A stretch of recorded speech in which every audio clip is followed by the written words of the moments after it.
Hi guys, Terry Runyan here. I thought I'd get on here today and talk about style and how to find your style or how to develop your style as an artist. I want to start by saying that I'm going to do a little painting today, and right now I think it's going to be cats, and maybe you want to see how I paint cats again. So that's what I'll do in a little bit, but for now I'm going to talk about this style thing. So we start off our lives really thinking we have to find a style. At least for me, I thought once I found that style, then I was home free. Then I could just do illustration around that style, I'd get really good at it, and there'd be no more worry. And in some ways it was kind of a way to make it more comfortable for me so that I didn't have to deal with the unknown, this empty page that I didn't have a sense of what was going to happen next. So I thought a style would hone that for me and I wouldn't have to keep trying so hard to do my artwork. What I came to find out over many, many years of doing artwork and trying to hone my style is that the less I tried to hone my style and the more I played with artwork and paid attention to things that interested me. Like I looked at a lot of illustrators and a lot of artists. There were so many of them I can't even name the artists that I liked. And not with the intent of being overly influenced by anyone. It was more just honing what my aesthetic was. Like what kind of stuff did I enjoy looking at? What kind of stuff would be fun to do? So that was kind of an initial thing I did trying to find my style. And from what I know of all artists, they're all looking at stuff. We don't live in a vacuum. We are constantly looking around us, seeing what other artists do, seeing what other illustrators do, and all of it influences us and we influence people back. So everyone's kind of in this big whirling pool of wonderful creativity. And what happens as you go along with your illustration and or artwork, who you are on the inside starts showing up in what you do. It's part of your personality. It's part of your unique voice. And even if you are influenced by other artists, as you go along, that influence will start to drop off and who you are will take over and start showing up as your style. But it isn't something that you go make happen. It's something that you show up for over and over again, doing your art, being creative, and it starts to hone itself without you giving it much attention. You know, we get better at our skills, we get better at our drawing, and we know what we like to see, and all this stuff kind of meshes together along with who you are, your personality, and starts to move out in what you create. It's a natural process that doesn't require a whole lot of us other than showing up to do the art, but you don't even need to have a style. I talk a lot about doing art just for the fun of it. You know, at this point in my career, it's really important to me to do art that I just enjoy doing, not for any other reason than that. And the more I enjoy my art and do it just for fun, the more I feel as though my unique voice comes through because I'm not trying to aim at somebody else's idea of what I should do. I'm not trying to make things to make sure people like them. I'm playing with what I do and fun stuff sometimes shows up, and sometimes it's just a silly mess, and that's okay too. It's part of the process of learning and growing. So anyway, I'm gonna get to this painting thing, making some cats. Don't know what's gonna happen. I don't even have a drawing today. I'm just gonna play around with some paint. Who knows? So I'm gonna go ahead and start and we'll see what happens.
I seem to have a style that works birds into most everything, or cats, or some sort of animal. Sometimes I'll paint flowers and stuff, but I seem to always want to add that sign of life. I just need to put an animal in there, or it feels like there's something missing. So that's just a little something that I'm up to. And yeah, I like to work back in. Once I get the initial wash down with the watercolor, I like to bring in these little details that make it sort of a story or give it a personality. So that's what I'm doing now, and let's get back to it.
So I'm at a point with this that it feels like it's not quite done, but I have nothing coming to me except flowers, which pretty much everything I'm doing here is things I've done before, but they're in a little different position and I'm still having fun with the characters. So I might go ahead with the flowers just because that feels like the right thing.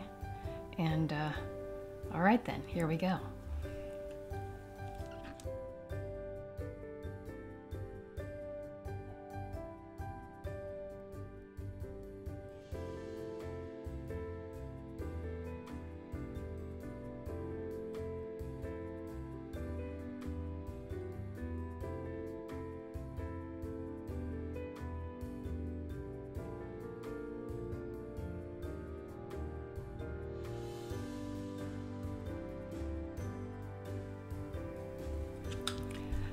Okay, I'm gonna call this done.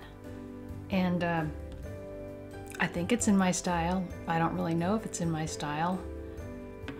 So getting back on this style thing, if you guys could just take one thing away from this video, and that is your style is something inherent in you. And as you go along with creating in your life, as you play with your artwork, it'll start showing up in what you do.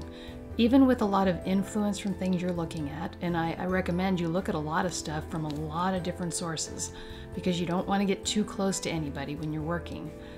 It's just for learning and for experimenting, and then as you keep working, your style will show up as you go. And there's no need for you to worry about trying to find your style. It's inherent to you. So that's all I have for today. If you enjoyed this video, please give it a thumbs up. I'd love it if you subscribe and share it with your friends if you found it helpful, and I will be talking to you soon.